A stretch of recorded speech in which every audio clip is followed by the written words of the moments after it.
परमानन्दं परमसुखदं केवलं ज्ञानमूर्तिं द्वन्द्वातीतं गगनसदृशं तत्त्वमस्यादिलक्ष्यम् एकं नित्यं विमलमचलं सर्वधी साक्षिभूतं भावातीतं त्रिगुणरहितं सद्गुरुं तं नमामि।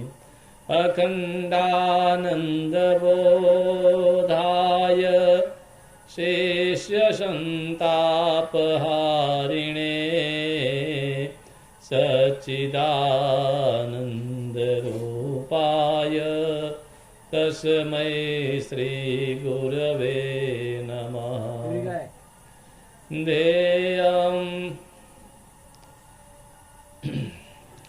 ध्येयं सदा सभक्तिमण्डलमध्यवर्ती नारायणः सरसिजासनसन्निविष्टा केयूरवान् मकरकुण्डलवान् किरीटी हरिहिरण्मय वपुर्धृतशङ्खचक्रा हरिहिरण्मय वपुर्धृतशङ्खचक्रा वेदोदाम समप्रभां मृगपति स्कन्धस्थितां भीषणां कन्याभिः करवालखेटविलसत् दस्ताभिरासेविताम् हस्तैश्चक्रगदाशिखेटिविशिखां चापं गुणं तरजनीं बिभ्राणामनलात्मिकां शशिधरां दुर्गां त्रिनेत्रां भजे। मनोजवं मारुततुल्यवेगं जितेन्द्रियं बुद्धिमतां वरिष्ठं वातात्मजं वानरयूथमुख्यं श्रीरामदूतं शरणं प्रपद्ये। व्यासाय विष्णुरूपाय व्यासरूपाय विष्णवे नमो वै ब्रह्मनिधये वशिष्ठाय नमो नमः। कल हम लोगों ने भगवान श्री कृष्ण के प्राकट्य की कथा सुनी थी। इस कथा को सुन करके महाराज जन्मेजय जी बड़े प्रसन्न हुए और उन्होंने व्यास जी से एक प्रश्न किया कि महाराज, अभी आपने हमें भगवान श्री कृष्ण के प्राकट्य के क्रम में ये कथा सुनाई कि योग माया भगवती ने जो है यशोदा मैया के गर्भ से अवतार लिया और स्वयं गोकुल से आ गई मथुरा में और कन्हैया को मथुरा से गोकुल भेज करके उन्होंने उनकी रक्षा की और फिर वो भगवती विंध्य पर्वत पर जाकर के विराजमान हुई। तो हम उस महाभगवती के चरित्र को सुनना चाहते हैं। वो महाभगवती कौन है, उनका अवतार कैसे हुआ, संसार में मनुष्यों का कल्याण करने के लिए कब कब आती हैं। तो योगैश्वर्याः प्रभावोऽयं कथितश्चाति विस्तरात् ब्रूहि तच्चरितं स्वामिन् श्रोतुं कौतूहलं मम। ये माँ भगवती का चरित्र, महामाया का चरित्र मैं विस्तार से सुनना चाहता हूँ। आपने तो संक्षेप में थोड़ा सा सुनाया, मेरे अंदर बड़ा भाव पैदा हुआ जब मैंने ये जाना कि ये सारा संसार स्थावर जंगम सब उन्हीं से उत्पन्न हुआ है, तो उन देवी के प्रभाव, उनकी महिमा का श्रवण क्यों न किया जाए। तो व्यास जी ने कहा, श्रेणुराजन प्रवक्ष्यामि विस्तरेण महामते, श्रद्धानाय शांताय न ब्रूयास्तु मंदधि। राजा ध्यान से सुनना। व्यास जी कहते हैं, मैं विस्तार से कथा सुनाऊंगा। कहते हैं जो भी श्रद्धा से वक्ता कथा को नहीं कहता तो उस वक्ता की मंद बुद्धि हो जाती है, और जो वक्ता श्रद्धा से भगवान माँ भगवती की कथा को कहता है तो उसकी बुद्धि तीव्र हो जाती है। तो व्यास जी श्रद्धा से कथा सुनाने लगे। पुरायुध्यम भूत घोरम देवदानवसेनयो, पृथिव्याम पृथ्वी पाला महिषाख्ये महीपतो। एक समय की बात है जब महिषासुर नाम का एक राक्षसी वृत्ति वाला राजा धरती पर राज करता था, तो उस समय देवताओं और दैत्यों की सेना में बड़ा भीषण युद्ध हुआ। महिषासुर पराजित हुआ तो उसने सोचा हम अपनी पराजय का बदला लेंगे। अपने शत्रुओं का पराभव करने के लिए, उनको पराजित करने के लिए भाग कर गया सुमेरु पर्वत पर। अपने इष्ट देवता का ध्यान करते हुए 10,000 वर्षों तक उसने बड़ी कठिन तपस्या की।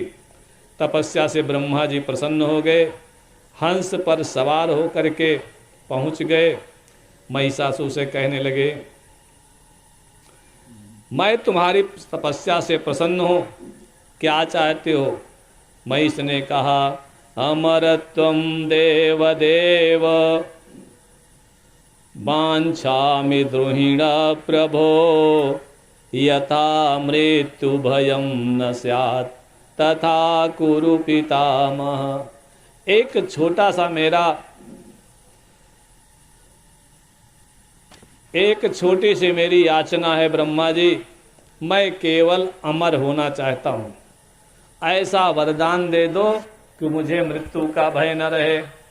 ब्रह्मा जी ने कहा, ये तो बड़ा कठिन प्रश्न है, ये नियम है, ये मृत्यु लोक है, जो भी यहाँ आता है मरने के लिए ही आता है। पैदा होते ही मृत्यु निश्चित हो गई।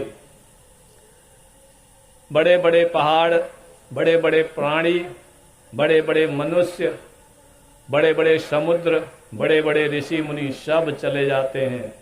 इसलिए इस धारणा को समाप्त कर दो कि तुम्हें कभी मरना नहीं है और कोई दूसरा वरदान मांगो।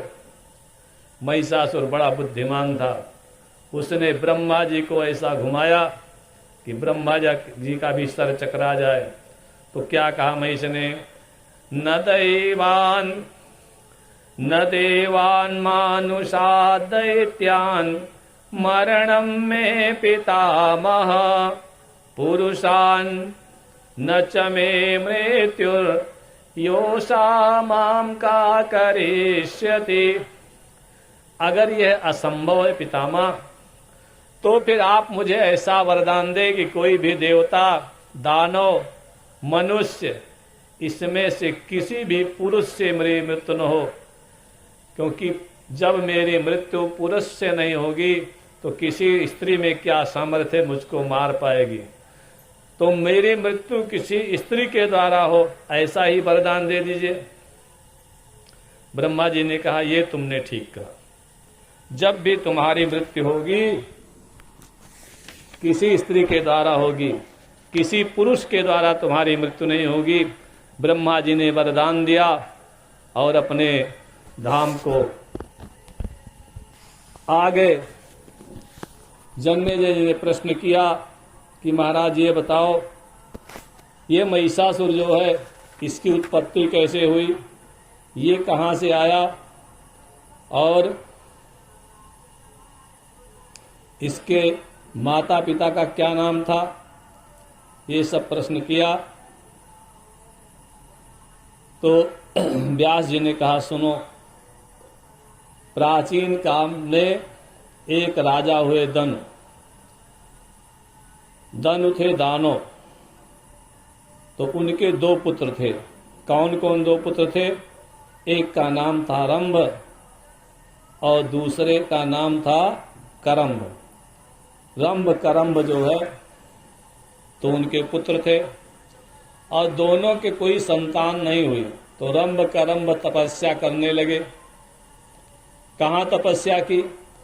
करम्भ ने पंचनद के जल में डूब करके अनेक वर्षों तक कठोर तपस्या की और रंभ जो है एक दूध वाले बरगद के पेड़ के नीचे जाकर बैठा और अपने चारों तरफ से 5 जगह उसने अग्नि जलाई।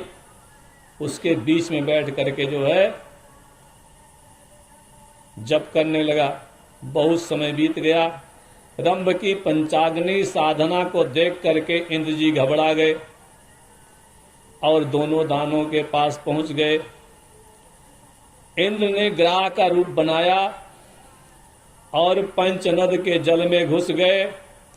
करम्भ के दोनों पैरों को पकड़ लिया।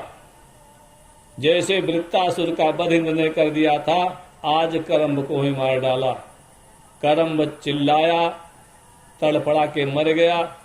अपने भाई के वध का समाचार जब सुना रंभ ने, तो उसके मन में विचार आया, मेरे भाई चले गए तो मैं जी करके क्या करूंगा, अपना सिर काट करके इसी अग्नि में हवन कर देता हूं। बाएं हाथ से अपने सिर के बाल को पकड़ा, दाहिने हाथ से तलवार लेकर के जैसा ही अपना सिर काटने के लिए तैयार हुआ, अग्नि भगवान प्रकट हो गए। अग्निदेव ने क्या कहा? उक्तस्य दैत्य मूर्खोऽसि स्वशीर्षं छेतुमिच्छसि आत्महत्याति दुःसाध्या कथं त्वं कर्तुमुद्यतः। अरे दैत्य, अपने हाथ से अपना सिर काटने जा रहे हो, तुम कितने बड़े मूर्ख हो। आत्महत्या से बुरा कोई कार्य नहीं कर रहा, तुम इसे करने के लिए कैसे तैयार हो गए? तुम तो बड़े साथी हो और मेरा आशीर्वाद है कि तुम्हारा कल्याण हो। जो भी इच्छा हो वर मांग लो। मरने से तुम्हारा कोई काम तो बनने वाला नहीं है, लेकिन वर मांगने से तुम्हारा काम बन जाएगा। रंभ ने अपने बालों को छोड़ दिया और कहा, महाराज अगर प्रसन्न है तो एक ही वरदान दीजिए कि मुझे तीनों लोकों पर विजय प्राप्त करने वाला, शत्रु सेना का विनाश करने वाला पुत्र प्राप्त हो और मेरा पुत्र देवता दानव मनुष्य सबसे अजेय हो, किसी प्रकार का भी रूप धारण करने में समर्थ हो और कोई उसे हरा न सके। अग्नि देवता ने कहा, जाओ, ऐसा ही होगा। मरने का विचार छोड़ो और अपने घर जाओ। तो महाराज, अभी मेरा विवाह नहीं हुआ है।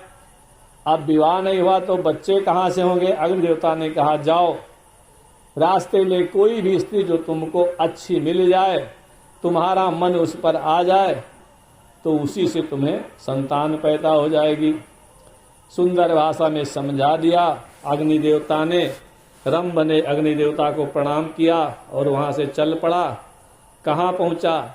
एक ऐसे स्थान पर जा पहुंचा जो बहुत ही रमणीक था, बहुत सुंदर था।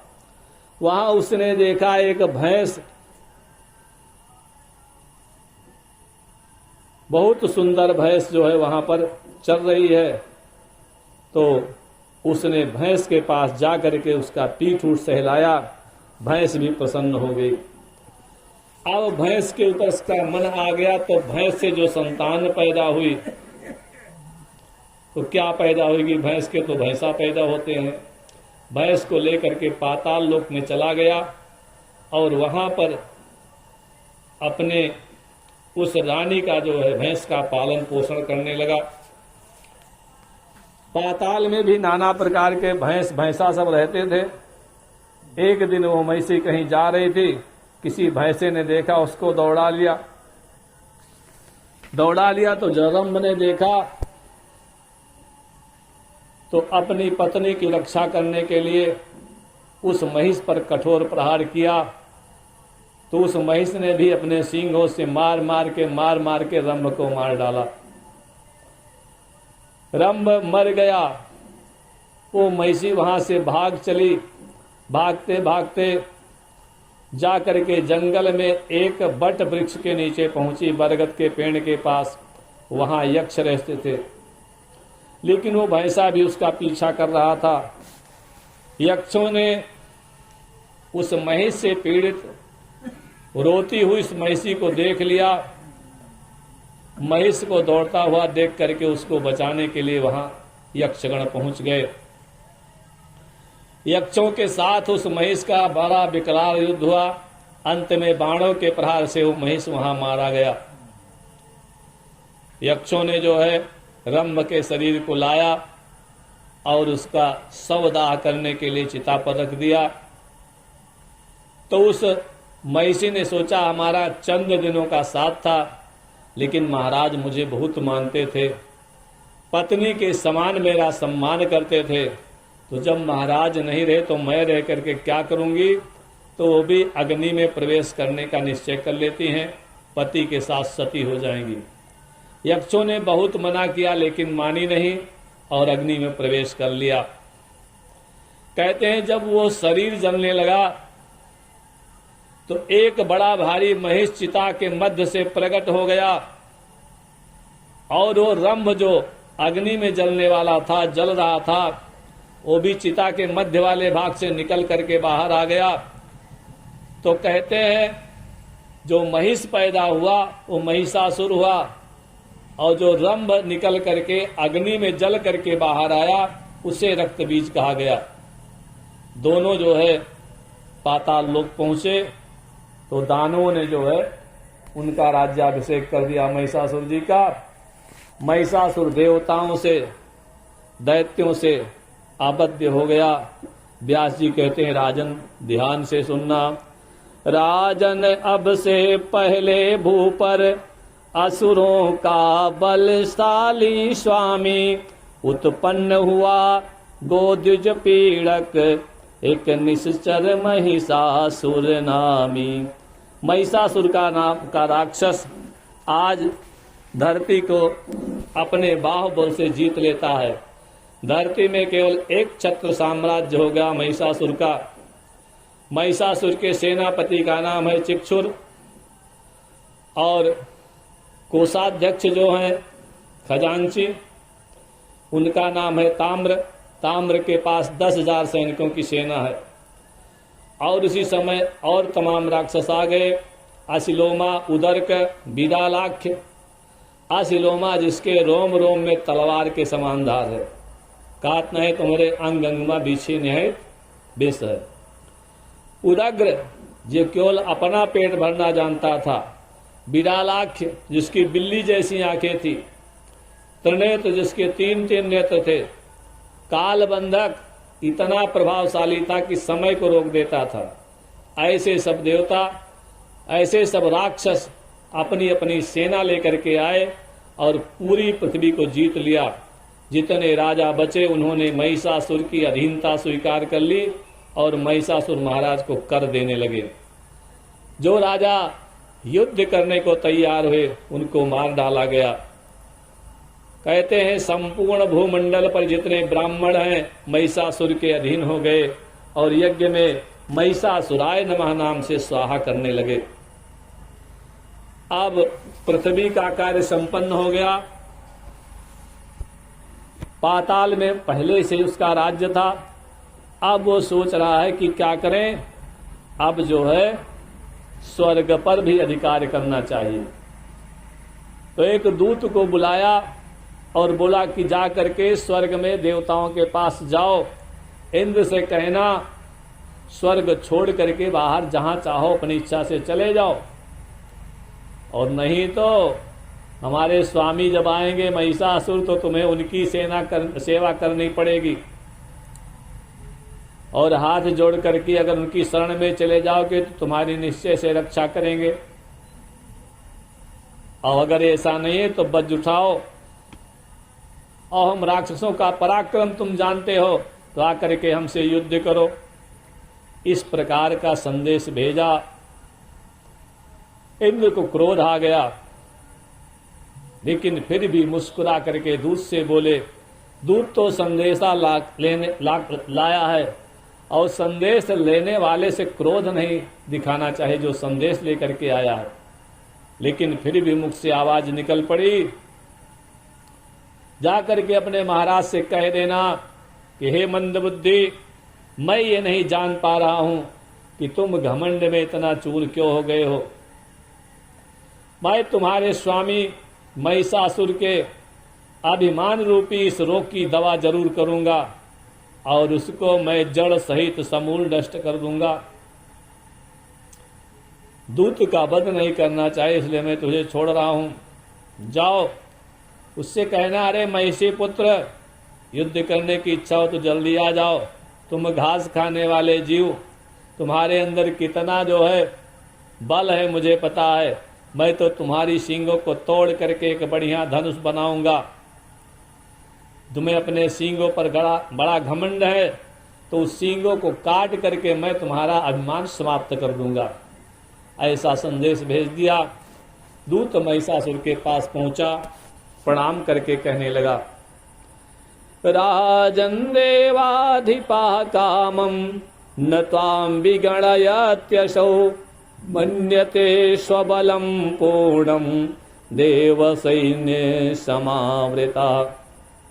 राजन, वो देवराज इंद्र अपने आप को पता नहीं क्या समझ रहा है, अपने आप को बलवान समझ रहा है। उस मूर्ख ने जो कुछ कहा है वो मैं आपसे कैसे कहूं। लेकिन शास्त्र कहते हैं, कल्याण की इच्छा रखने वाले सेवक को अपने स्वामी के सामने सदा सत्य बोलने का ही प्रयास करना चाहिए। तो महाराज, अगर आपकी आज्ञा हो तो मैं कहूं। महिषासुर ने कहा, कुछ मत कहो, मैं समझ गया तुम क्या कहना चाहते हो। उस मूर्ख इंद्र को दंड देना पड़ेगा। क्रोध के मारे लाल लाल हो गया, पूंछ को अपनी पीठ पर पटकने लगा, मल मूत्र का त्याग करने लगा। सब लोग सेना की तैयारी करो, उस दुष्ट इंद्र को सबक सिखाना है।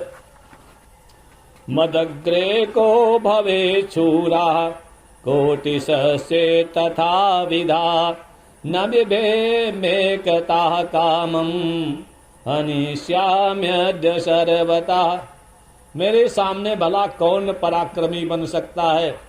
इंद्र के समान अगर करोड़ों लोग मेरे सामने आ जाएं तो भी मैं कुछ नहीं डरूंगा। अकेले उस इंद्र से कैसे डर सकता हूं, उसको तो अब मैं निश्चित रूप से मार डालूंगा। तो ऐसा कहा करके सेना लेकर के जो है चढ़ाई करने के लिए चल पड़ा। इंद्र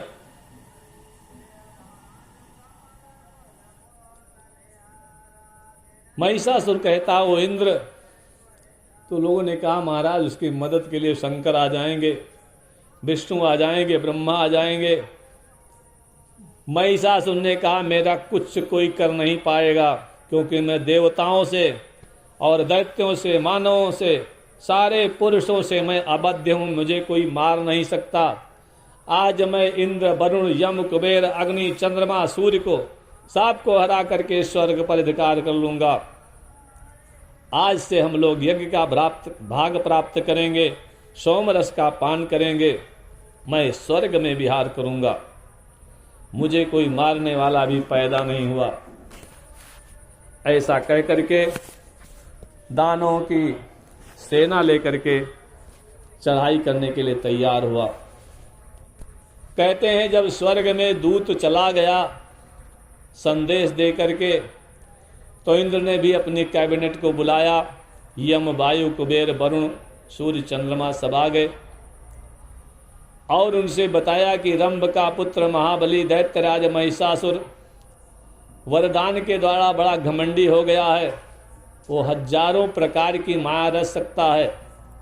उसका एक दूत यहाँ आया था, और उसने ये संदेश दिया कि इंद्र तुम देवलोक छोड़ दो, जहाँ चाहो अपनी इच्छा के अनुसार चले जाओ, अथवा मेरे स्वामी की दासता स्वीकार कर लो। ये संदेश दे करके गया है। आप लोग क्या कहते हैं? सामने वाला लड़ने के लिए तैयार है, या फिर हम उसके बसवर्ती बने, उसके गुलाम बने? और सज्जन स्वभाव का होता तो हम उससे संधि कर लेते, संधि भी नहीं कर सकते हैं। तो क्या करें आप लोग बताओ, हम लोगों को क्या करना चाहिए? विचार विमर्श किया तो निश्चय हुआ कि पहले एक गुप्तचर भेजा जाए, जासूस जिसको कहते हैं, वो जाए और शत्रु सेना का हाल चाल देख करके आवे। शत्रु सेना की गतिविधि क्या है, कब आक्रमण करने वाले हैं, सैनिकों की संख्या क्या है, कौन कौन से उनके पास हथियार हैं, युद्ध कला में वे कितने निपुण हैं। तो ऐसे किसी एक योग्य गुप्तचर को भेजा। गुप्तचर गया, दूत ने वहां पहुंच करके शत्रु सैन्य के बलाबल की जानकारी प्राप्त की, लौट करके इंद्र के पास आया और सारा हाल उनको बताया। तो अब क्या करें? देवताओं को आदेश होगा कि भैया सेना तैयार करो, तो तुरंत लड़ने वाला है। गुरु जी को बुलाया गया, बृहस्पति जी को, उनको बैठाया, उनसे परामर्श करने लगे। इंद्र कहते हैं भो भो देव गुरो विद्वन् किं कर्तव्यं वदस्व नः सर्वज्ञोऽसि समुत्पन्ने कार्ये त्वं गतिरद्य नः। महाराज, इस समय हम लोगों को क्या करना चाहिए? इस विषम परिस्थिति में आप ही हमारे एकमात्र सहारा हैं। वो महाबली दानव महिषासुर बहुत से दानवों को अपने साथ लेकर के हम सबसे युद्ध करने के लिए यहाँ आ रहा है। आप हमारे गुरुदेव हैं, कैसे उसका सामना करें, कैसे हम लोगों का कष्ट दूर हो, कुछ बताएं। बृहस्पति ने कहा इंद्र से, इंद्र धैर्य धारण करो। शास्त्र कहते हैं चाहे जितनी बड़ी विषम परिस्थिति आ जाए, लेकिन धैर्य नहीं खोना चाहिए। हार जीत तो भगवान के हाथ में है। तुलसीदास ने जी में रामायण में लिखा है कि 6 चीजें मनुष्य के हाथ में नहीं है। हानि लाभ जीवन मरण जस अपजस विधि हाथ। हानि लाभ जीवन और मृत्यु, जस और अपजस, ये 6 बातें भगवान के हाथ में हैं। तो बृहस्पति जी कहते हैं आप अपना कर्तव्य करो, धैर्य धारण करो, जो होनी है हो करके रहेगी, लेकिन जब तक होनी न जाए तब तक तो अपना हाथ पांव चलाना ही चाहिए। सुख मिले चाहे दुख मिले, चिंता नहीं करनी चाहिए। अगर पहले से ही लंगड़े लूले की बात हाथ पांव काट करके बैठ जाओगे तो क्या कल्याण होगा। जो युद्ध करता है वही जीतता हारता है। बृहस्पति जी समझाते हैं कभी कभी ऐसा होता है कि बलवान भी हार जाते हैं, कभी कभी बुद्धिमान भी भूखा सो जाता है, और कभी कभी मूर्ख के हाथ भी लाठी लग जाती है, अच्छा माल खाने को मिलता है। कभी कभी कायर व्यक्ति भी जीत जाते हैं, वीर पराजित हो जाते हैं। ये सारा संसार विधाता के अधीन है। तो आप विश्वास करके और अपने कार्य को करो, जो होगा देखा जाएगा। इस प्रकार से बृहस्पति जी ने इंद्र भगवान को समझाया, लड़ने के लिए तैयार किया। कुछ तो प्रयत्न करना चाहिए। तो युद्ध की तैयारी हो गई, गुरु जी का आशीर्वाद मिल गया। इधर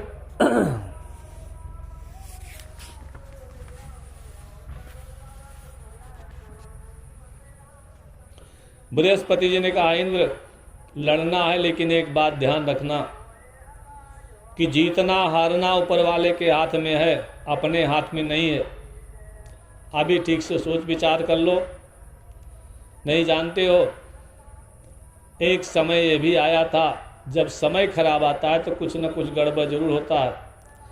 चंद्रमा ने मेरी पत्नी का हरण कर लिया था, इसके फलस्वरूप अपने आश्रम में रहते हुए भी, अपने घर में रह करके भी मुझे बहुत सारे दुखों का अनुभव करना पड़ा, बहुत सारा कष्ट झेलना पड़ा। भले मैं बुद्धिमान हूं, लेकिन उस समय मेरी बुद्धि कहाँ चली गई थी। इसलिए शास्त्र कहते हैं कि व्यक्ति को हमेशा प्रयत्न करने रहना चाहिए। हार जीत तो भगवान के हाथ में है। इंद्र समझ गए तो चल करके ब्रह्मा जी से परामर्श कर लें। बोले जरूर करना चाहिए। ब्रह्मा जी चतुर्मुख हैं, हमसे आपसे ज़्यादा उनके अंदर विवेक है, बुद्धि है, ज्ञान है। ब्रह्मा जी के पास पहुँचे और हाथ जोड़ करके कहा, पितामह सुराध्यक्ष दैत्यो महिष संज्ञकः गृहीतु कामः स्वर्गम में बलोद्योगम करोत्यलम। महाराज, पितामह जी, महिषासुर नामक दैत्य हमारे स्वर्ग पर अधिकार करने के लिए सेना लेकर के आ रहा है। बड़े बड़े दानव उसकी सेना में सम्मिलित हो गए हैं। उन सबसे भयभीत हो करके आपकी शरण में मैं आया हूँ, मेरा कल्याण करो। ब्रह्मा जी ने कहा, कल्याण तो हमारे हाथ में नहीं, हम तो सृष्टिकर्ता हैं। चलो भोलेनाथ को साथ लेकर के पालन करता विष्णु भगवान के पास चलते हैं। वहीं पहुंच करके विचार करेंगे क्या होना चाहिए। तो सब लोग ब्रह्मा जी को आगे करके भोलेनाथ के साथ कैलाश पर्वत से भोलेनाथ को लिया और विष्णु भगवान के विष्णु लोक को पहुंच गए। सब लोग वहां विष्णु भगवान की स्तुति करते हैं। भगवान ने दर्शन दिया। सब लोग भयभीत हैं, विचार करते हैं क्या होना चाहिए। भगवान ने कहा, युद्ध करना चाहिए। चलो हम सब लोग मिलकर के युद्ध करते हैं और उसको मार डालेंगे। तो ब्रह्मा जी अपने कमल हंस पर बैठे, विष्णु भगवान गरुड़ पर, भोले बाबा अपने बुढ़े बैल पर, इंद्र हाथी पर बैठे, यमराज ने भैंसे की सवारी की। सब लोग अपने अपने आयुध के साथ अपने अपने जो है वाहन पर बैठ करके चल पड़े। जहाँ महिषासुर की सेना थी वहाँ पहुँच गए। देवताओं दानों में भयंकर युद्ध होने लगा। एक दूसरे पर लोग बाण चलाते हैं, भाला चलाते हैं, मूसल चलाते हैं, पट्टिस चलाते हैं। तो कोई किसी को बाण मारता है, कोई किसी को बाण मारता है। इंद्र ने एक ऐसा बाण मारा कि महिषासुर का सेनानी चिक्षुर जो है हाथी पर बैठे बैठे मूर्छित हो गया। जैसे मूर्छित हुआ तो इंद्र ने एक वज्र मारा तो हाथी की सूंड कट गई और हाथी सेनापति को लेकर के भाग खड़ा हुआ। महिषासुर ने देखा सेनापति का हाथी भाग रहा है, क्रोध आ गया। बिडाल को बुलाया जाओ, अभिमान में चूर उस इंद्र को मार डालो, वरुण इत्यादि देवताओं का भी वध करके मेरे पास लौट करके आना। बिडाल ने एक मत वाले हाथी पर सवारी की, इंद्र की ओर चल पड़े। इंद्र ने देखा बिडाल आ रहा है, सर्प वाले बाणों को निकाला, धनुष पर चढ़ाया, बिडाल पर छोड़ दिया। बिडाल ने देखा बाण आ रहे हैं, सर्प बाण आ रहा है। उसने भी अपने धनुष से तीर चला करके उन बाणों को काटा और इंद्र को मारने के लिए 50 बाण चला दिए। इंद्र ने उन बाणों को अपने सर्प तुल्य बाणों से काटा और उसका धनुष भी काट दिया। आधा धनुष के हाथ में बचा है तो उसने इंद्र के हाथी के सूंड पर प्रहार किया। इंद्र के हाथी को चोट आ गई। इंद्र ने अपने वज्र को उठाया, बिडाल के हाथी की सूंड को तोड़ ही डाला। बिडाल का हाथी युद्ध भूमि से भागा और बिडाल भाग करके वहां रुका जहां महिषासुर थे, वहां पहुंच गया। दूसरे हाथी पर बैठ करके बिडाल फिर लड़ने के लिए आ गया। दोनों में भयंकर बाण वर्षा होने लगी। कभी कोई पीछे हटता है, कभी कोई पीछे हटता है। बिडाल देख रहा है कि इंद्र हार नहीं रहा है, तो उसने इंद्र के लड़के जयंत को जो है उसके साथ युद्ध करने लगा।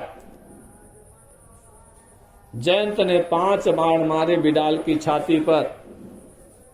बिडाल बेहोश होकर के रथ पर गिर पड़ा। तत्काल रथ को लेकर के उसका सारथी युद्धभूमि से बाहर चला गया। देवता लोग जय जयकार करने लगे। दानवों की सेना में हाहाकार मच गया। देवताओं के जय घोष को सुना महिषासुर को बड़ा क्रोध आया। ताम्र से कहा, जाओ उन लोगों को मिटा करके आओ। ताम्र आ गए तो ताम्र और जो है देवताओं का युद्ध होने लगा। देवताओं ने नुकीले पत्थर के बने हुए औजारों को मार मार करके दानवों को घायल करते। दानव लोग चिल्लाने लगे। ताम्र को भी एक पत्थर लगा, ताम्र मूर्छित हो गया। रथ वाला उसको भगा करके वापस ले गया। महिषासुर ने देखा है लोग मानने वाले नहीं, खुद गदा उठाई और चल पड़ा लड़ने के लिए। कहा, देवताओं ठहरो। तिष्ठन्तद्य सुरा सर्वे हन्म्यहं गदया किल शरवे बलिभुजा कामं बलहीना सदैव ही। अरे दुष्टों, खड़े रहो, तुम सबको अपनी गदा से मार मार के मार डालूंगा। यज्ञ की हवन खाने वाले, यज्ञ भाग खाने वाले, तुम्हारे अंदर ताकत कहां से आएगी। इंद्र के पास पहुंच गया। महिषासुर आज हाथी पर बैठे हैं और बड़ा सुंदर शरीर उसने बनाया, राजा का रूप बनाया है। एक गदा का प्रहार किया। इंद्र ने अपने वज्र से गदा को निष्फल किया और महिषासुर को मारने के लिए वज्र लेकर के आगे बढ़े। महिषासुर कुपित हो गया, तलवार निकाली। तलवार चलाते हुए इंद्र के सामने पहुंच गया। दोनों लोग अनेक अनेक प्रकार के आयुधों से आपस में युद्ध करते हैं। महिषासुर ने देखा इंद्र तो हार नहीं रहा है, तो उसने जो है सांबरी माया फैला दी।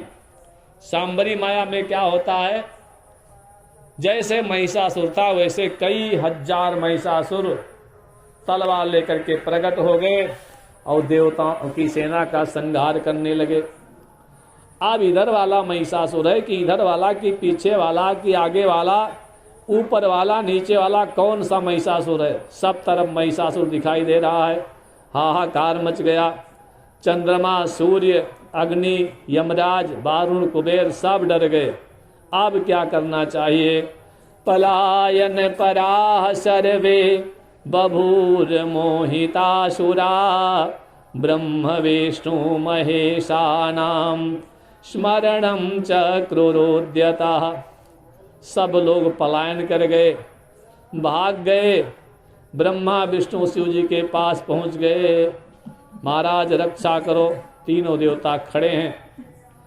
उस विष्णु भगवान ने अपने चक्र को आदेश दिया, घुमा के चला दिया।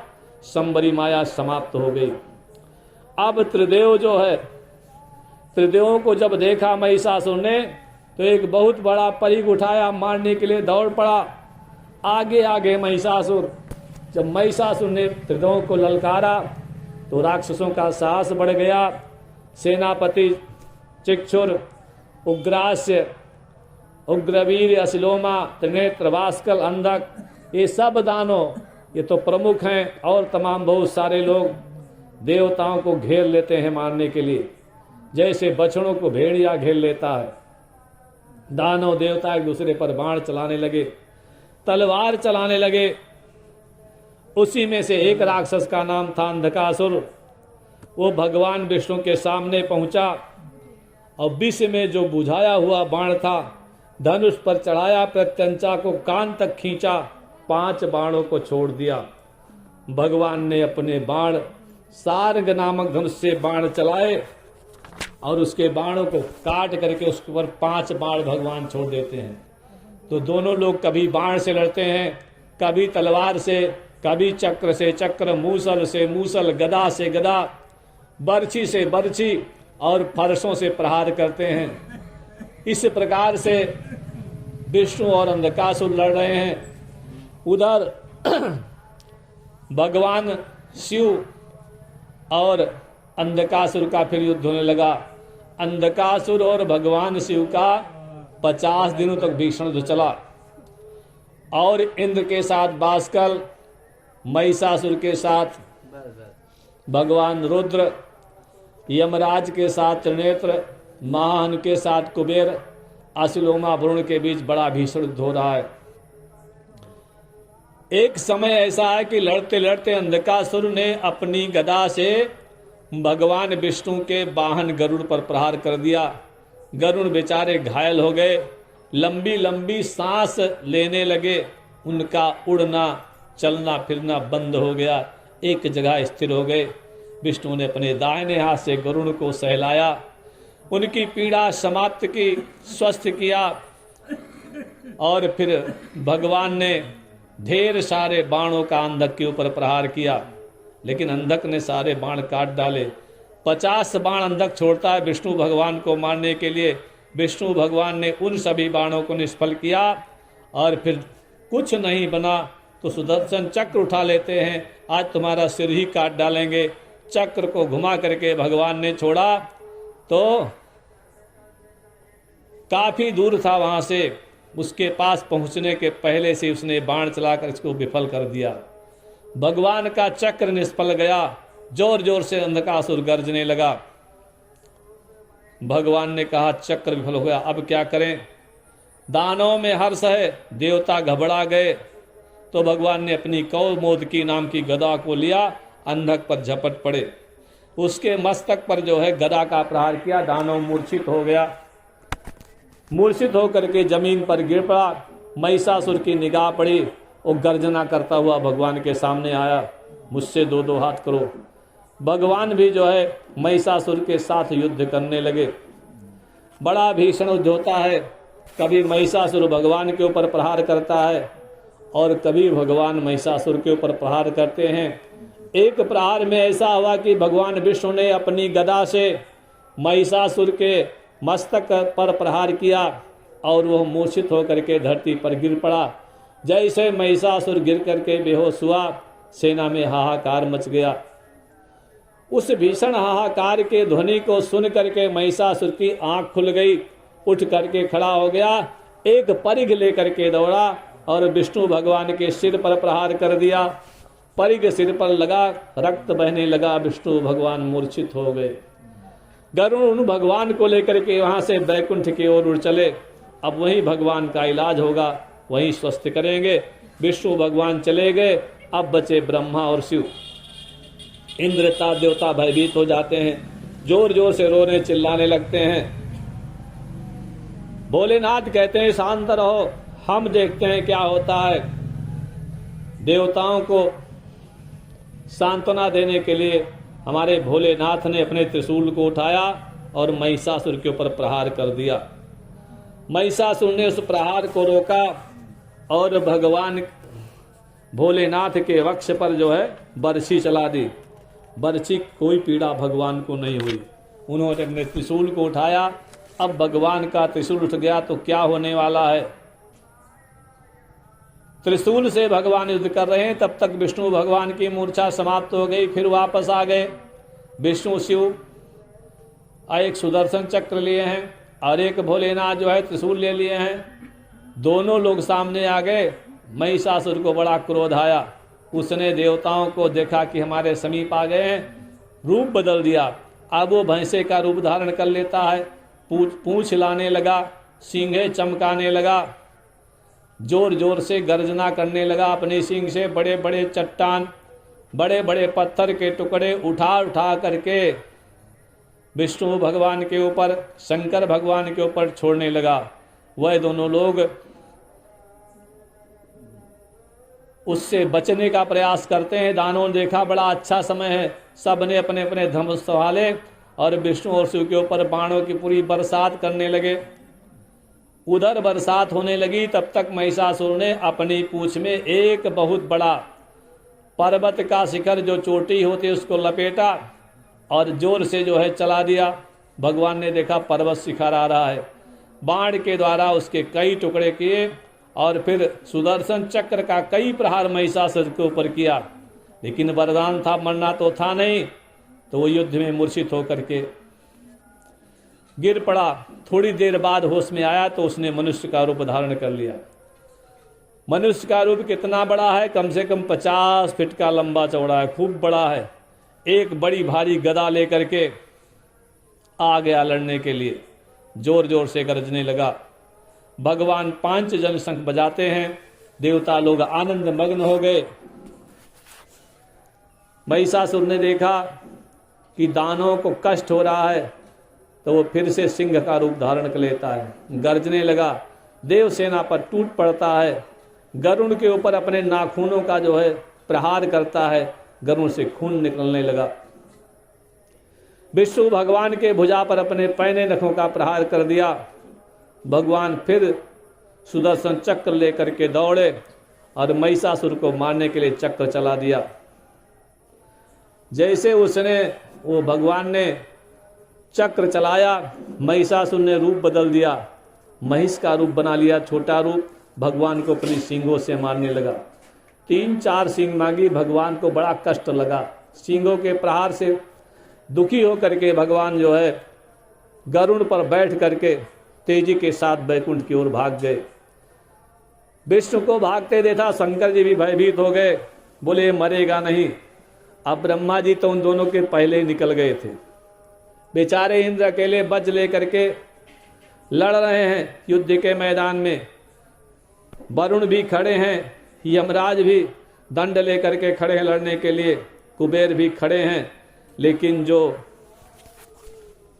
उनके बहुत विशेष सहयोगी थे, जिनके बल पर युद्ध करने आए थे, वो विष्णु शिव ब्रह्मा तो वहां से गायब हो गए।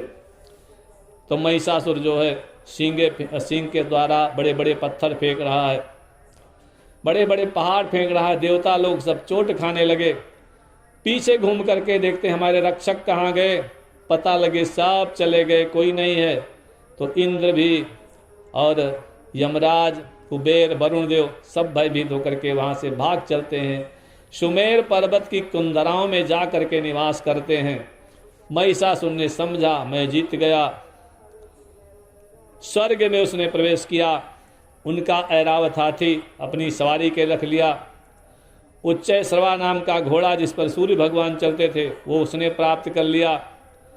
दूध देने वाली कामधेनु गाय को अपने नियंत्रण में लिया और विभाग बांट दिया। नए सूर्य बन गए, नए चंद्रमा बन गए, नए वरुण बन गए, नए यमराज बन गए। दैत्यों को जो है उनके पदों पर स्थापित कर दिया। कहते हैं इस युद्ध को जो है होने में पूरे 100 वर्ष का समय लगा था। दैत्य ने आज इंद्र पद को प्राप्त कर लिया। सारे देवता स्वर्ग छोड़ करके भाग गए और बहुत वर्षों तक पर्वत की कंदराओं में छुप करके रहे। देवता थक करके, कष्ट प्राप्त करके ब्रह्मा जी की शरण में गए। प्रार्थना करते हैं, ब्रह्मा जी हम लोग कहाँ चले जाएं? कहीं भी जाते हैं महिषासुर पीछे पीछे चला आता है। छुपते छुपते परेशान हो गए, हम क्या करें, हमारी रक्षा करो। ब्रह्मा जी ने कहा तो मैं क्या करूं? किम करोमि सुराः कामं दानवो वरदर्पिताः स्त्रीवध्यो सौनपुं वध्यो विधेयं तत्र किम पुनः। क्या करूं? वरदान पाने के कारण वो बड़ा अभिमानी हो गया है। उसका वध कोई स्त्री ही कर सकती है, पुरुष नहीं। लेकिन ना ब्रह्माणी मेरी उस लायक है, ना लक्ष्मी उस लायक है, और ना शिवा पार्वती उस लायक हैं। उसका वध करेगा कौन? देवताओं ने कहा महाराज फिर भी कुछ तो करो, आप नहीं हमारी मदद करोगे कौन करेगा? ब्रह्मा जी ने कहा चलो भोलेनाथ के पास चलते हैं, कैलाश की ओर प्रस्थान करते हैं। ब्रह्मा जी विष्णु भोलेनाथ पर्वत बरगद वृक्ष के नीचे बैठ करके ध्यान कर रहे थे। ध्यान में देखा कि कैलाश के ऊपर, कैलाश की ओर देवगण आ रहे हैं। ध्यान को समाप्त करते हैं, गुफा से बाहर निकल करके सबका स्वागत करते हैं, सम्मान करते हैं। सब लोग प्रसन्नतापूर्वक बैठ जाते हैं। तो भोलेनाथ कहते हैं आज सब लोग इकट्ठे कैलाश की ओर क्यों पधारे? कोई कारण हो तो बताएं। ब्रह्मा जी कहते कारण तो भोलेनाथ आप जानते हो। महिषेण सुरेशान पीडिता स्वर निवासिनः भ्रमन्ति गिरिदुर्गेषु भयत्रस्ता शवा शवा। महिषासुर जो है यज्ञ भाग को ग्रहण कर रहा है। अनेक दैत्य भी देवताओं के शत्रु बन के उसके साथ आ गए हैं। हम सब उनसे पीड़ित होकर के सारे लोकपाल, दिक्पाल और सुरेश्वरेंद्र सब आपकी शरण में आए हैं। इस महान कार्य को करने के लिए मैं इनको लेकर के आपके पास आया हूँ। सारे देवताओं का भार आपके ऊपर है, आप इनकी रक्षा करें। शिव भगवान हंसने लगे, बोले ब्रह्मा गड़बड़ तो तुम ही करते हो। प्राचीन काल में महिषासुर को वरदान किसने दिया था? ब्रह्मा जी ने कहा वरदान तो मैंने दिया था, तो अब हम क्या करें? वरदान देने के पहले सोचते नहीं कि इसका परिणाम क्या होगा। जो कुछ कोई मांगता है फट से दे देते हो। ब्रह्मा जी ने कहा वो जब तपस्या किए थे, तपस्या का फल देना मेरा कार्य था, मुझे देना पड़ा। तो शिव जी ने कहा तब चलो वैकुंठ की ओर चलते हैं। विष्णु भगवान नाना प्रकार की लीला करने में और सब कार्य को बनाने में सक्षम हैं। उन्हीं के यहाँ चलते हैं, वही कुछ बताएंगे। सब लोगों ने इस बात का समर्थन किया और सब लोग वैकुंठ धाम की ओर प्रस्थान कर गए। तो कहाँ पहुँचे? वैकुंठ धाम में पहुँचे, देखा भगवान का बड़ा सुंदर भवन बना है। नाना प्रकार की नदियाँ हैं, सरोवर हैं, नाना प्रकार के पक्षी हैं, सुंदर सुंदर फूल हैं, वृक्ष हैं, फल के वृक्ष हैं और नाना प्रकार के वहाँ वेद पाठी ब्राह्मण बैठ करके विष्णु भगवान के वेद मंत्रों का पाठ कर रहे हैं।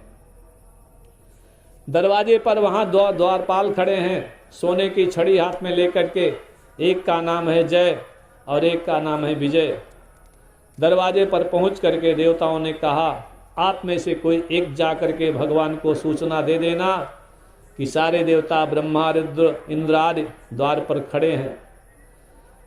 विजय नामक द्वारपाल अंदर गया, भगवान को प्रणाम किया, देवताओं के आने की सूचना दी। भगवान विष्णु बाहर निकल करके आए, सबका सम्मान करते हैं और देवता लोग उनकी स्तुति करते हैं, प्रभु हमारी रक्षा करो। ये महिषासुर हम लोगों को बहुत सता रहा है, बहुत कष्ट दे रहा है। हम लोगों ने तो उससे युद्ध किया, 100 वर्षों तक युद्ध किया, फिर भी पराजित हो गए, जीत नहीं पाए। तो विष्णु भगवान ने कहा अब ऐसे काम नहीं होगा, इतना अत्याचारी हो गया है। तो आज जो है इस बात को सुन करके विष्णु भगवान को बड़ा क्रोध आ गया। ऐसे भगवान का शरीर थरथराया कि जैसा लगता है कि भगवान के मुंह से जो है अग्नि की वर्षा होने लगेगी। किसी ने लिखा उस समय दिखा ऐसा मानो पृथ्वी नभ नभ पृथ्वी होगी, हरिहर की जलती आंखों से इस समय अग्नि वर्षा होगी। भगवान के आंख से बहुत बड़ा तेज निकला, अग्नि के समान। ब्रह्मा जी के मुंह से तेज निकला, शंकर जी के मुंह से तेज निकला। तो कैसा तेज निकला? किसी के अंदर से लाल, किसी के अंदर से सफेद, और इंद्र के मुंह से तेज निकला। सारे देवताओं ने अपने अपने अंश को दिया। वो अंश जगमग जगमग कर रहा था और थोड़ी देर में उसने एक स्त्री का रूप धारण कर दिया। कैसा वो था? उस तेज पुंज ने कुछ क्षण में नारी का सा अवतार लिया, यो महिषासुर वध के निमित्त माता जी ने अवतार लिया। बोले योग शक्ति माँ भवानी की। 2 बार माता जी के नाम का कीर्तन करें, फिर हम जल्दी से आगे कथम चलते हैं। दुर्गति नाशिनी दुर्गा जय जय, दुर्गति नाशिनी दुर्गा जय जय, दुर्गति नाशिनी दुर्गा जय जय, दुर्गति नाशिनी दुर्गा जय जय, काल विनाशिनी काली जय जय, काल विनाशिनी काली काल विनाशिनी काली जय जय। काल विनाशिनी काली जय जय। राधा रुक्मिणी सीता जय जय। राधा रुक्मिणी सीता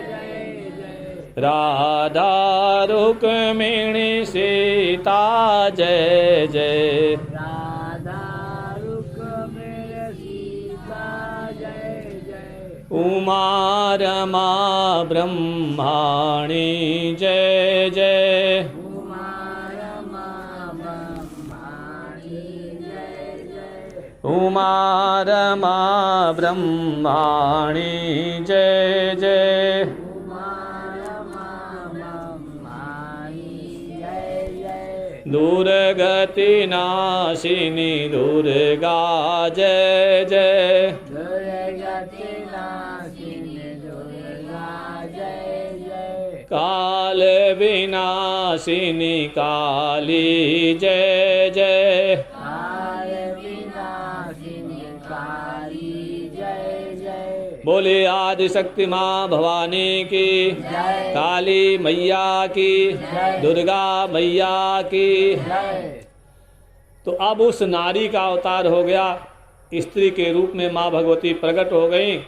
तो व्यास जी कहते हैं तो क्या हुआ, विष्णु भगवान ने कहा ये जो शक्ति प्रकट हुई है इसको आप सभी लोग अपने अपने जो है कुछ न कुछ उपहार दे करके इनको सजाओ, इनका श्रृंगार करो।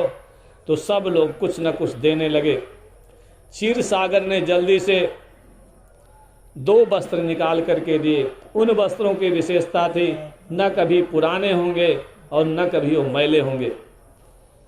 बढ़िया एक सुंदर हार दिया और करोड़ों सूर्य के प्रकाश वाली एक चूड़ामणि जिनको हेयरपिन कहते हैं उन्होंने दिया। 2 सुंदर कुंडल और हाथ में पहनने के लिए एक एक कड़ा दोनों हाथों में दिया। विश्वकर्मा ने बाजूबंद दिया और त्वष्टा ने 2 सुंदर सुंदर पायल दिए माता जी के पैरों में पहनने के लिए। महासमुद्र में गले में डालने के लिए कंठहार दिया। हार 2 तरह के होते हैं, एक केवल गले में रहता है उसको कंठहार कहते हैं, एक नीचे तक रहता है उसको हार कहते हैं। वरुण देवता ने एक ऐसी माला दी कमल के फूलों की जो कभी मुरझाती नहीं थी, हमेशा ताजी रहती थी, हमेशा सुगंध उसमें रहती थी। और एक बैजंती नाम की माला भी माता जी को पहनाई। हिमवान पर्वत ने नाना प्रकार के रत्न और बहुत सुंदर सोने के समान चमकने वाला एक सिंह प्रदान किया। माँ भगवती आभूषणों को धारण करके सिंह पर सवार हो गई, बड़ी शोभा पा रही हैं। तो अब आया कि माँ भगवती जो प्रकट हुई थी उनके 18 हाथ थे, महालक्ष्मी 18 भुजाओं वाली। अब उनको जो है अस्त्र शस्त्र देते हैं। विष्णु भगवान ने अपने चक्र से एक चक्र निकाला जिसके अंदर 1000 आरी थी, 1000 आरी की धार थी। ऐसा चक्र भगवान ने उनको दिया। शंकर जी ने त्रिशूल से त्रिशूल निकाल करके दे दिया। त्रिशूल की विशेषता ये थी कि वो दानों को सिर को काट डालने वाला था और देवताओं के भय को दूर करने वाला था। वरुण ने अपने शंख से एक शंख बना करके दिया। वो शंख जब बजता था सब तरफ जो है आनंदमय वातावरण हो जाता था। अग्नि देवता ने अपनी शक्ति से एक शक्ति निकाल करके दी जो बहुत तेज चलने वाली थी और एक बार में कम से कम कई सौ शत्रुओं का संहार करती थी। पवन देव ने माँ भगवती के लिए बाणों से भरा हुआ एक तरकस और कठोर टंकार करने वाला एक धनुष प्रदान किया।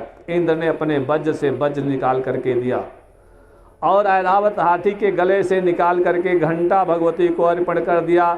तो भगवती का एक नाम ये भी है चंद्र घंटा। यमराज ने अपने काल दंड से निकाल करके एक ऐसा दंड भगवती को प्रदान किया कि जब चाहे जिसको चाहे उस दंड के प्रहार से भगवती मार सकती थी। ब्रह्मा जी बेचारे पूजा पाठ करने वाले आदमी क्या करें, अपने कमंडल से, एक गंगा जल वाला कमंडल ही, एक जल भर के, गंगा जल भर के कमंडल प्रदान कर दिया। वरुण देवता आपने अपना पास दिया। काल ने महालक्ष्मी को खड्ग प्रदान किया और ढाल दिया। विश्वकर्मा ने एक बढ़िया सुंदर फरसा अर्पण किया। कुबेर जी ने एक सोने का पान पात्र, मतलब जैसे गिलास होता है, ऐसे पान पात्र होता था कटोरे की तरह, उसको दिया। कोई वस्तु रख करके उसमें पी सकती थी। और वरुण देवता ने उनको एक बड़ा सुंदर कमल का फूल प्रदान किया। कभी 18 भुजाओं वाली भगवती का दर्शन करें तो ये सब चीज़ें उनके हाथ में आप देखेंगे, सारे आयुध। उसके बाद देवता लोग स्तुति करने लगे, बहुत प्रार्थना करते हैं। मैया प्रसन्न हो जाती हैं, मुस्कुराई, बोली क्या चाहते हो? बोले माँ ये महिषासुर हम लोगों को बड़ा कष्ट दे रहा है। देवी ने कहा उसका भय छोड़ो, अब मैं जाती हूँ और बहुत शीघ्र ही तुम्हारा जो है कार्य सिद्ध करती हूँ। माँ भगवती चल पड़ी। चलने के पहले बहुत जोर से हंसती है और बहुत जोर से जब माँ भगवती हंसी तब क्या हुआ, उनके हंसते ही पूरे पृथ्वी जो है कांपने लगी, सागर जो है खड़बड़ा उठे, पानी इधर का उधर बहने लगा। खड़बड़ा उठा सागर का जल, जड़ चेतन सारे विकल हुए, भयग्रस्त सशंकित से होकर चौकन्ने खल दल प्रबल हुए। इधर देवता तो प्रसन्न हो गए और उधर राक्षसों में खलमंडली मच गई। इतनी भयंकर आवाज कहाँ से आ रही है? कौन इतने जोर जोर से हंस रही है? कौन जो है शंख बजा रही है? महिषासुर तक आवाज पहुंची। उसने अपने दूतों से कहा जाओ, जा करके जो है पता लगाओ। दूत दौड़ते हुए आए तो उन्होंने देखा ब्रह्मा विष्णुनाथ देवता इस पहाड़ की तलहटी में सब हंस रहे हैं। एक स्त्री हंस रही है, उसके 18 भुजाएं हैं, हर भुजाओं में हथियार है। अब वो सोचता है दूत जो आया था कि इसको यहीं मार करके तब जाऊं या जा करके महाराज से कहूं। तो मन में विचार आता है महाराज से बता दूंगा, महाराज की अभी शादी नहीं हुई है तो एक बढ़िया विवाह हो जाएगा और सूचना देना मेरा काम है। मैं जा करके वहाँ सूचना देता हूँ। सूचना लेकर के आया, प्रणाम किया कि महाराज एक स्त्री है, बड़ी सुंदर है, 18 भुजाओं वाली है, हर हाथ में उसके आयुध हैं, वही जोर जोर से शंख बजा रही है और उसके साथ सामने उसके देवता लोग हाथ जोड़ करके खड़े हैं। लगता है किसी नई सेनापति को लेकर के आए हैं। तो महिषासुर ने सुना, जो उसके यहाँ बूढ़े बूढ़े मंत्री से सबको बुलाया। अच्छा बताओ मुझे क्या करना चाहिए? दूत तो कह रहा है कि उसके साथ विवाह कर लेना चाहिए, कहीं माया की कन्या तो नहीं है, क्या करना चाहिए? मंत्रियों ने कहा महाराज हम सत्य ही बोलेंगे और आपके हित की ही बात करेंगे। राजा ने कहा ठीक है, आप लोग अपना अपना मंतव्य बचाओ, अपने बात को प्रकट करो। विरूपाक्ष ने कहा महाराज ये सब चिंता उनता मत करो, उसकी बात सब गीदड़ भभकी कुछ कर नहीं पाएगी। अरे स्त्रियों के अंदर साहस कहाँ होता है, वो तो सुने सुने में बहुत चिल्लाती है, सामने कोई आ जाए तो शांत हो जाती है। आप में आदेश दो, अकेला जाऊंगा और पकड़ करके ले आऊंगा। विरूपाक्ष ने जब ऐसा कहा, दुर्धर ने समर्थन कर दिया, महाराज ये ठीक कहते हैं विरूपाक्ष जी, इतने लोग मंत्री सब बैठे, मेरी बात सुनो। मुझे तो लगता है वो सुंदर दांतों वाली स्त्री वो विवाह के लिए पति खोज रही है, इसीलिए हल्ला मचा रही है, चिल्ला रही है, पागलों की तरह हंस रही है। स्त्रियों का स्वभाव ऐसा होता है। तो महाराज आप विरूपाक्ष जी को भेजिए और ये जो है उसको ले करके आ जाएंगे, विवाह कर लीजिएगा। तब तक जो है ताम्र खड़ा हो गया। उसने कहा महाराज मैं तो नीति वाली बात करूंगा। इतने समय मैंने आकलन कर लिया कि स्त्री न तो कामातुर है, ना आपके ऊपर आसक्त है और ना विवाह करना चाहती, वो तो व्यंग बोलने वाली है। महाराज आपकी हंसी उड़ा रही है, क्योंकि आज रात में मैंने बड़े उल्टे सीधे सपने देखे हैं। मुझे तो लगता है कि हम लोगों का विनाश आ गया है। कौन सा सपना देखा? ताम्र ने कहा, महाराज आज मैंने प्रातः काल भोर में 4 बजे देखा, काले काले वस्त्र धारण किए हुए एक स्त्री घर के आंगन में बैठ करके रो रही है। महाराज इस स्वप्न का मतलब है हम लोगों का विनाश होने वाला है। और आजकल महाराज घर घर में भयानक पक्षी रोया करते हैं, विविध प्रकार के उपद्रव होते हैं। मेरा तो मन कहता है महाराज ये बाहर से दिखाई कुछ दूसरा देता है, अंदर से कुछ दूसरा है। इसलिए मैं तो ये समझता हूँ कि युद्ध तो करना चाहिए और कोई काम नहीं करना। तो महिष ने कहा ठीक है ताम्र, अगर तुमको लगता है युद्ध करना चाहिए सेना लेकर के जाओ और उसको पकड़ करके यहाँ ले आओ। अच्छा अगर वो ना आए, दुष्टता करे तो उसको मार डालना, लेकिन प्रयास करना कि जीवित लेकर के आओ, क्योंकि मैं उससे विवाह करना चाहता हूँ। बड़ी प्रशंसा मैं सुन चुका हूँ। तो ताम्र ने 10,000 राक्षसों की सेना ली और चल पड़ा। ताम्र पहुँचा और उसने कहा, सुंदरी प्रणाम है, मैं त्रैलोक के स्वामी महाराज महिषासुर का दूत हूँ। हमारे स्वामी बड़े अच्छे हैं, बड़े सज्जन हैं, बड़े सुशील हैं, धनवान हैं, कुलवान हैं, और वो आपके साथ विवाह करना चाहते हैं। आप चलो और उनके साथ जो है विवाह कर लो। देवी ने हंसी उड़ाई, अरे मूर्ख, मेरा शरीर देखो और अपने स्वामी का शरीर देखो, कहाँ मैं कोमलांगी सुशील मानवीय स्त्री हो और कहाँ तुम्हारे स्वामी काले काले भैंसे, काले काले बाल वाले, उनसे कौन जो है शादी करना चाहेगा? क्या मैं पागल हो गई? जाओ उससे कहना कि अपने लिए कोई घास खाने वाली, बड़ी बड़ी सींगों वाली, लंबी लंबी पूंछ वाली, अब मोटे पेट वाली खोज ले। मैं ऐसी थोड़े हूँ, मैं तो ब्रह्मा विष्णु इंद्र किसी के साथ विवाह करने वाली नहीं हूँ। तुम्हारे स्वामी में कौन सी खास बात है? ऐसा कहा करके माँ भगवती ने जोर से गर्जना की। इतने भीषण गर्जना की ध्वनि की कि धरती कांपने लगी, पर्वत डगमगाने लगे और दैत्यों की पत्नियों के गर्भ गिरने लगे। ताम्र बेचारा डर गया, भाग करके वहां से महिषासुर के पास पहुंचा। उसके नगर में जितने दैत्य थे वो भी सब डर गए। कुछ लोग तो उस तेज ध्वनि को सुन करके बहरे हो गए, अब कुछ लोग वहां से भागने लगे। इधर माँ भगवती का सिंह ही बड़े जोर जोर से दहाड़ने लगा, सारे दैत्य डर जाते हैं। ताम्र को देखा महिषासुर ने तो भयभीत होकर के वापस आ गया। क्यों ताम्र? ताम्र बेचारा सिर झुका के खड़ा रह गया, क्या बोले?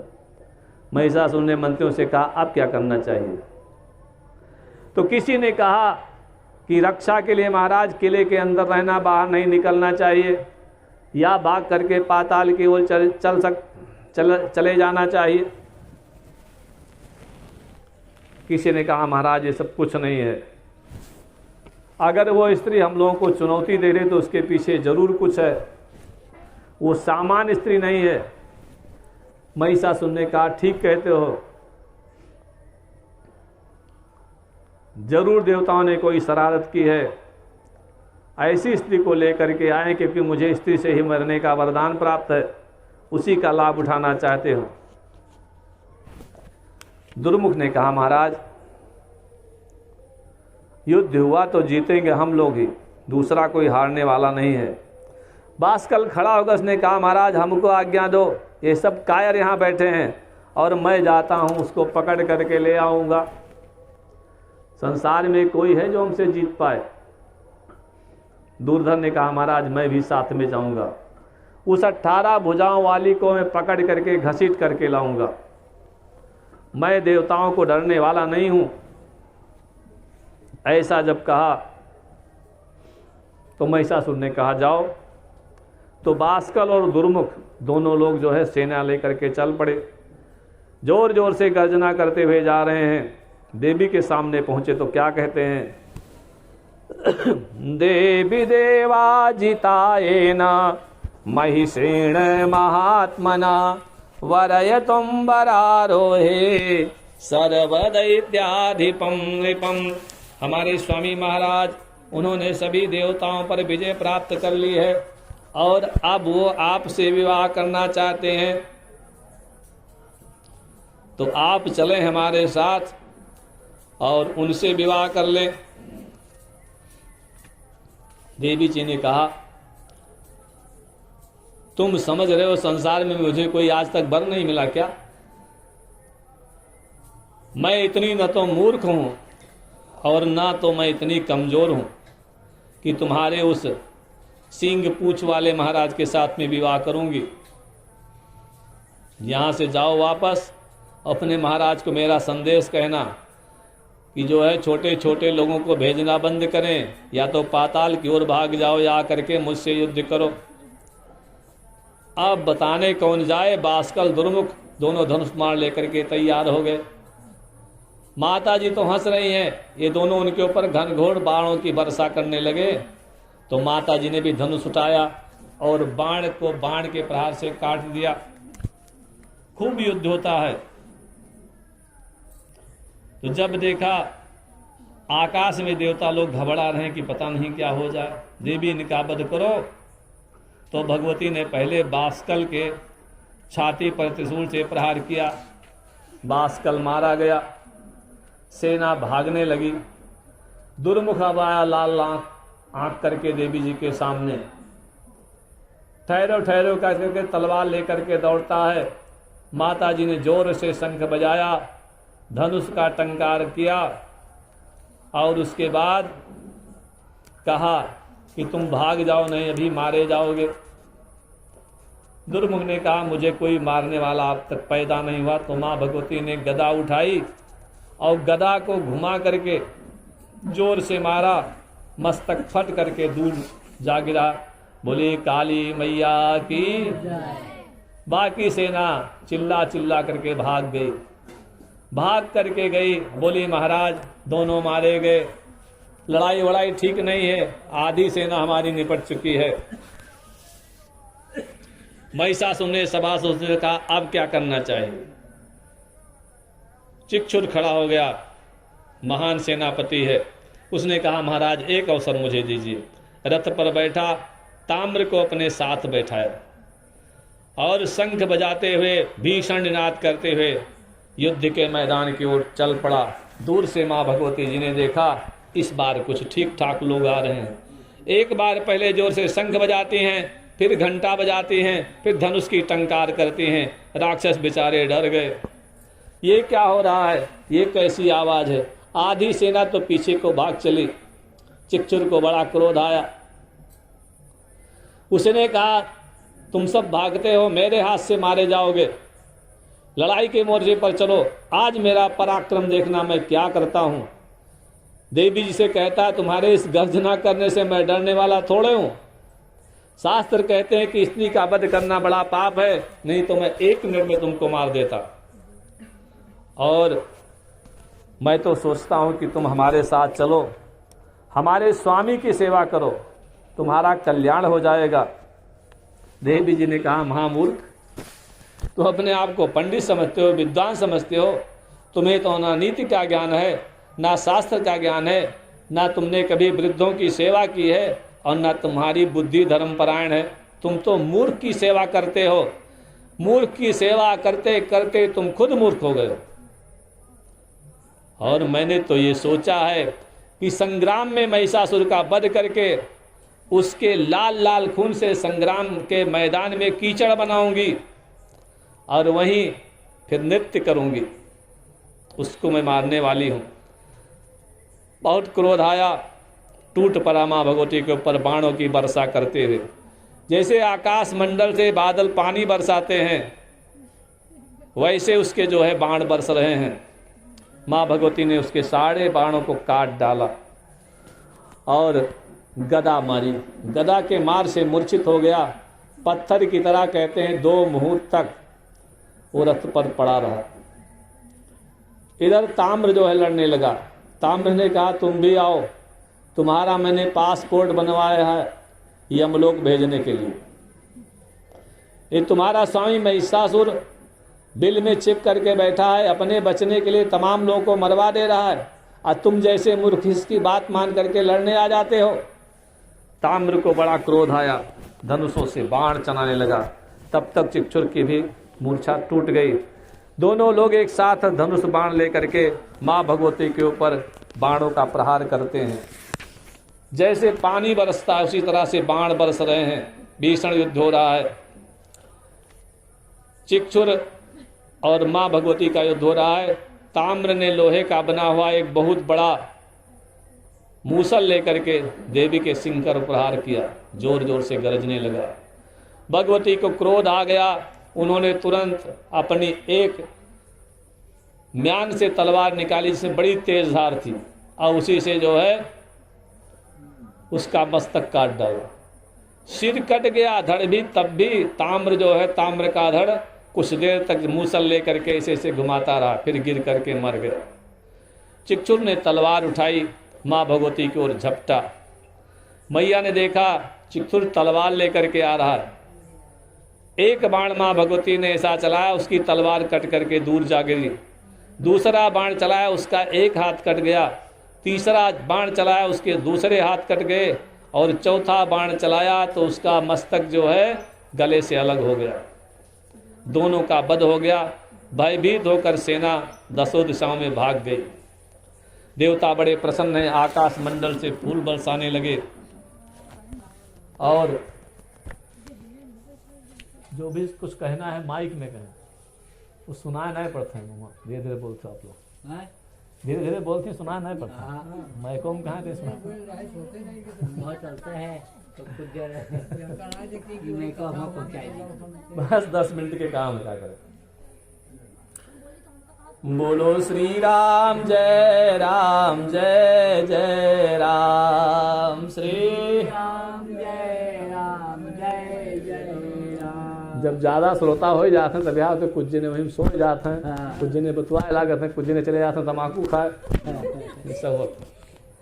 बोलो श्री राम जय राम, जय जय राम। श्री राम जय राम, जय जय राम। जय जय विघ्न हरण हनुमान। जय जय विघ्न हरण हनुमान। जय जय विघ्न हरण हनुमान। जय जय विघ्न हरण हनुमान। श्री राम जय राम, जय जय राम। श्री राम जय राम, जय जय राम। श्री राम जय राम, जय जय राम।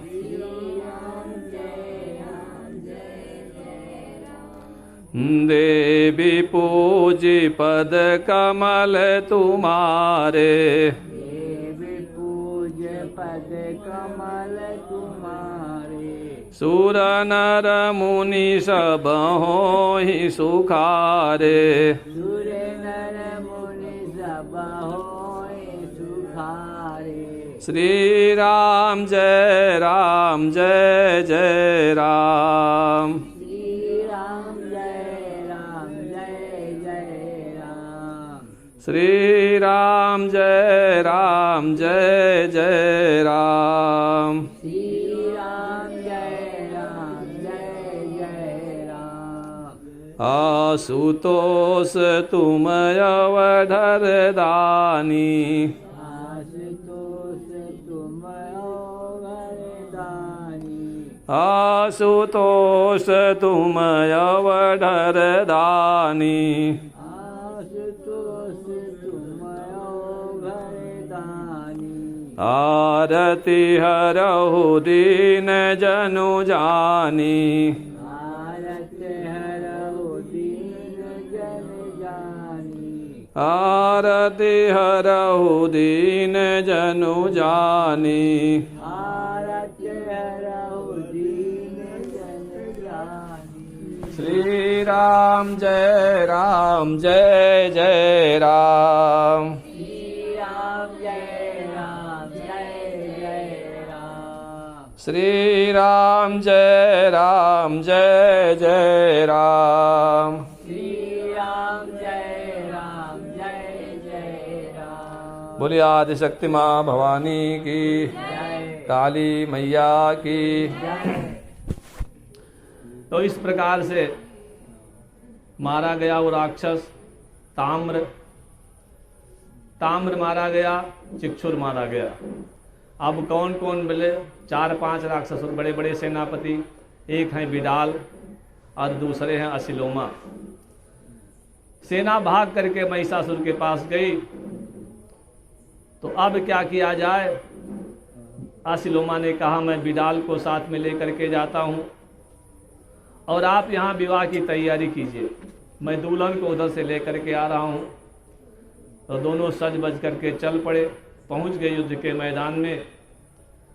और वहां पहुंचे तो निवेदन किया कि देवी अपनी बुद्धि को धर्म में लगाओ, लड़ाई झगड़ा तुम्हारे बस की बात नहीं है, निरपराध दैत्यों को मारना कोई अच्छी बात नहीं है, क्यों मार रही हो? आप हमारे साथ चलो और हमारे महाराज के साथ विवाह कर लो। देवी ने कहा तुम ठीक कहते हो, लेकिन यहाँ मेरे आने का कुछ प्रयोजन है। मैं यहाँ इसलिए हूँ अपना घर छोड़ करके, मुझे तो असुरों का संहार करना है, ना मुझे शादी करनी है, न मकान दुकान बनानी है, न किसी के साथ मुझे रहना है। मेरा केवल एक काम है, राक्षसों का संहार करना, तुम्हारे स्वामी महिषासुर को समाप्त करना, इसलिए मैं आई हूँ। अब तुम्हारा मन कहे रुको और चाहे हमारे साथ युद्ध करो। और अच्छी बात तो है, जा करके अपने महाराज से कह दो छुप करके घर में न बैठें, आ करके हमसे युद्ध करें या फिर पातालपुरी में चले जाएं।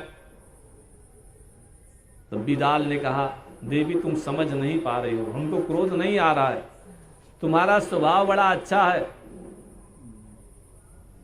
अच्छा भैया बिडाल, देखो इनके साथ क्या करना चाहिए। बिडाल ने कहा हम तो एक ही बात जानते हैं कि आप प्रेम से हमारे महाराज के पास चलो और शादी विवाह कर लो, आराम से राजमहल का सुख भोगो।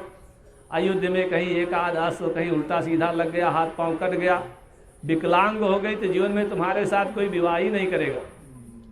देवी जी ने कहा चलो अभी दिखाते हैं कौन विकलांग होता है, तुम विकलांग बनोगे या मैं बनूंगी। तो युद्ध के लिए मां तैयार हैं। वो सब लोग भी कवच वच पहन करके धनुष बाण ले करके रथ पर बैठ करके आ गए। दोनों ने जो है 7-7 बाणों से मां भगवती के ऊपर प्रहार करते हैं। मां भगवती ने उन बाणों को एक क्षण में काट डाला। 3 बाण को चलाया, बिडाल के ऊपर आघात किया, 3 बाण उसके छाती में लगे, छटपट करता हुआ बेचारा नीचे जमीन पर गिरा, मूर्छा आ गई। थोड़ी देर बाद अधिक खून बहने से मारा गया। असिलोमा में देखा कि बिडाल तो मारा गया, वो भी सामने आ गया मरने के लिए। धनुष बाण लेकर के आया, दाहिने हाथ को ऊपर उठाता है और कहता है देवी मैं जानता हूं कि सारे दुराचारी दानव मारे जाएंगे, लेकिन मैं अपने स्वामी का मैंने नमक खाया है, हक तो अदा करना ही पड़ेगा, चाहे मरूं और चाहे जीऊं, युद्ध तो करना ही करना है। बाणों की भीषण वर्षा करने लगा। मैया ने उसके बाण काटे और अपने धनुष से बाण चला करके उसको घायल कर देती हैं। क्रोध आ जाता है। आकाश में देवताओं ने देखा कि भगवती का मुखमंडल क्रोध से लाल हो रहा है।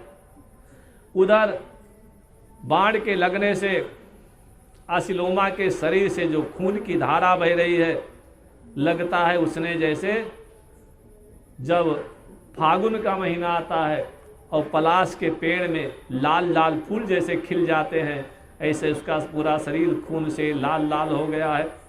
एक बड़ी सी गदा असिलोमा ने उठाई, चंडिका मैया की ओर दौड़ा, तो माता जी तक तो पहुंच नहीं पाया। आगे सिंह का सिर था, तो सिंह के सिर को उसने प्रहार कर दिया।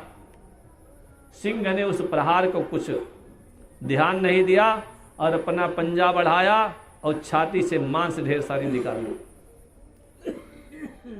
तो अश्लोमा ने एक जोर से छलांग लगाई और गदा से सिंह के ऊपर सवार हो गया और माँ भगवती के ऊपर गदा से प्रहार करने लगा। देवी जी ने उसके गदा के प्रहार को हाथ से रोका और दाहिने हाथ से तलवार चलाई तो गर्दन से सिर अलग हो गया, मारा गया। सेना में हाहाकार मच गया। देवता लोग आकाश मंडल से माँ भवानी की जय हो कहने लगे, धुंध भी बजाने लगे, फूल बरसाने लगे। बेचारे राक्षस रोते गाते चिल्लाते हुए महिषासुर के पास पहुंचे, महाराज रक्षा कीजिए, रक्षा कीजिए। दोनों मारे गए, अश्लोमा और बिलाल। आधे से ज्यादा सैनिकों को तो उनका सिंह खा गया। हम लोग किसी प्रकार से जान बचा करके आए हैं। अब जो है पहली बार जो है आज महिषासुर को जो है दुख हो रहा है, उदास हो रहा है। क्षण भर के लिए उदास हुआ, फिर क्रोध आ गया। सबसे कहा चलो वो गधों वाला जो स्पेशल रथ है मेरा तैयार करो। गधे के रस की सवारी करता था, ध्वजा पताका उस पर लगाओ। उसके रथ में 1000 गधा जो है लगाए जाते थे खींचने के लिए, इतना बड़ा रथ था। अद्भुत रथ आ गया, नाना प्रकार की पताकाएं लगी हैं। तो उसमें जाकर के बैठ गया। कैसा बैठा है वो? महिष अब मनुष्य का रूप धारण करके बैठा, बढ़िया बढ़िया कपड़ा वपड़ा पहन करके। सोचता है कि अगर मैं भैंसे के रूप में जाऊंगा तो मुझे अस्वीकार कर देगी, लेकिन अगर सुंदर मनुष्य का रूप धारण करके जाऊंगा तो जो है मुझे स्वीकार कर लेगी। अभी भी विवाह की अभिलाषा है।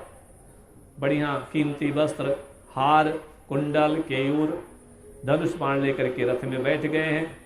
कहते हैं इतना सुंदर है महिषासुर जैसे कामदेव। चल पड़ा।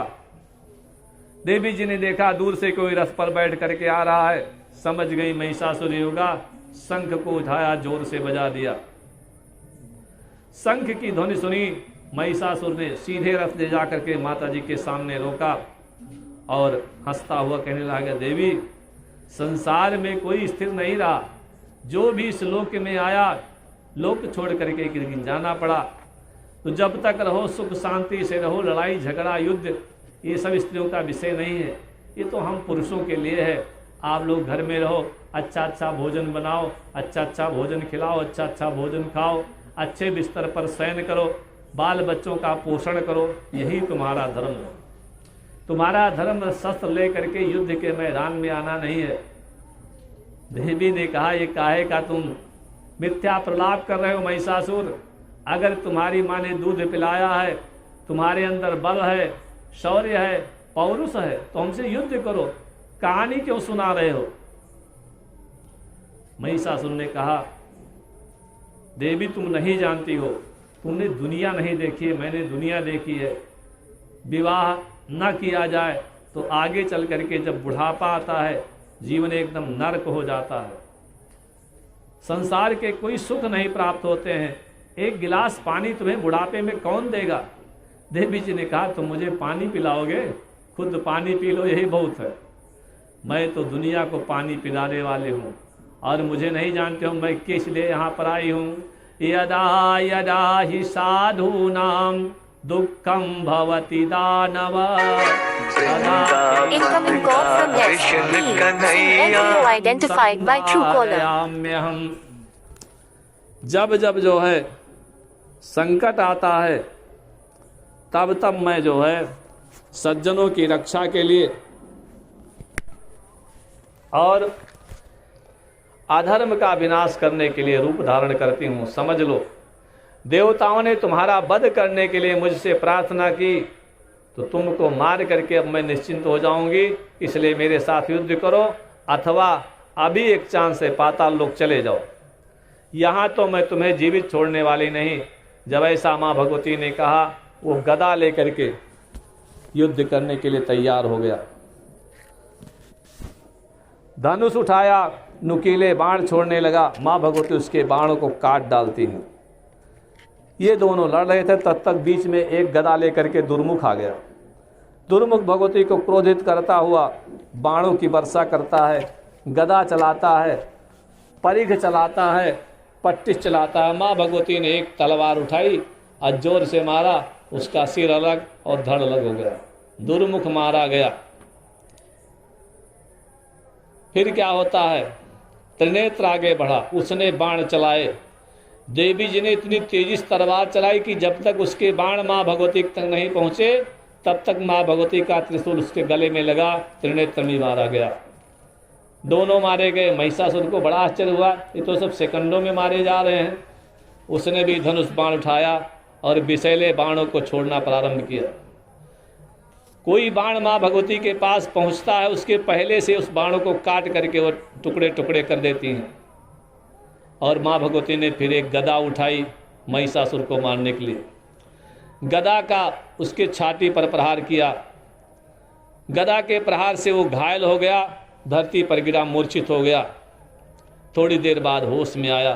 के लेके जे भाव है का महिषासुर का लेके जाओ, के लेके जाओ, एक जिम्मा करो, ले जाओ फिर सड़क के बाहर। वो जय बोला जी, तब फेंक दियो, तब पटक दियो। महिषासुर ने जो है, माँ भगवती जगदम्बा ने महिषासुर के छाती पर अपनी गदा से प्रहार किया। प्रहार से वो मूर्छित हो गया। कुछ देर बाद उठ करके खड़ा हुआ और फिर अपनी गदा को उठाई, सिंह के मस्तक पर मारा। सिंह ने अपने पैने नखों का आघात किया, घायल करने, जय बोलेंगे तब डालिए बने। फिर महिषासुर ने क्या किया, मनुष्य के रूप को त्याग दिया, सिंह बन गया। अब सिंह बन के भगवती के सिंह के साथ युद्ध करने लगा। जब उसे सिंह रूप में देखा, माँ भगवती को बड़ा क्रोध आया, तो उन्होंने जो है लौमुख नाम के बाणों को उठाया और उसके ऊपर छोड़ने लगे। तो उसने देखा बाण आ रहे हैं, मारा जाऊंगा, सिंह का रूप छोड़ दिया। अब हाथी बन गया, सूंड से एक बड़ा बड़ा पत्थर उठा करके माँ भगवती के ऊपर डालने लगा। माँ भगवती में बहुत सारे पत्थर आ रहे हैं, बाण चलाती हैं, सारे पत्थर कट के गिर जाते हैं, जोर जोर से अट्टहास करती हैं। उसी समय माँ भगवती का सिंह जोर से उछला और महिषासुर के मस्तक पर चढ़ करके बैठ गया और उसके सिर को नोचने लगा पंजे से। महिषासुर ने देखा इससे काम नहीं चलेगा, हाथी का रूप त्याग दिया। अब क्या बन गया, 8 पैरों वाला सर्प बन गया, विचित्र जानवर। उसको जब माँ भगवती ने देखा तो उसके मस्तक पर जो है खड्ग से प्रहार किया। उसने भी अपने पंजों का प्रहार किया। अब दोनों में युद्ध होने लगा। महिषासुर ने देखा गड़बड़ हो जाएगा, मारे जाएंगे, तुरंत जो है उसने रूप बदला, सर्प को छोड़ करके भैंसे के रूप में आ गया, असली रूप में आ गया।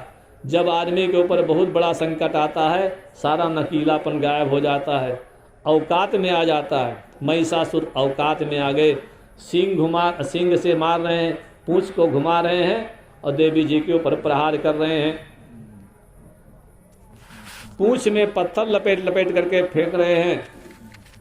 उस दानव को इतना घमंड है, माँ भगवती से कहता है देवी ठहरो, आज मैं तुम्हारा वध कर डालूंगा।